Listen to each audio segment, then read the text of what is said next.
Hello friend, मी कसा dining table organise करते ते तुम्हाला सांगत आहे. हे बॉटल ठेवायचा ह्या ट्रे हा मागच्या वर्षी मी 99मधून घेतला होता.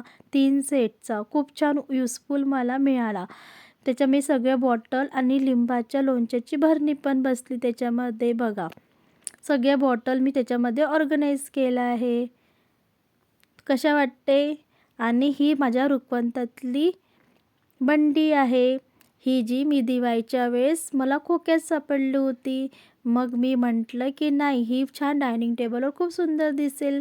त्याच्यामध्ये मग मी सॉसची भरणी ठेवली आणि एक माझ्या फ्रेंडनी मला मागच्या वर्षी संक्रांतीला एक भरणी दिली होती सुगड्याचं वाण, ते मी त्याच्यामध्ये ठेवलं. ही बास्केट आहे. ह्याच्यामध्ये मी फ्रूट्स वगैरे ठेवत असते. आणि हे तांब्याचं भरणं आणि हे पोळ्याचा डब्बा आणि हे फ्लावर पॉट आणि हे असा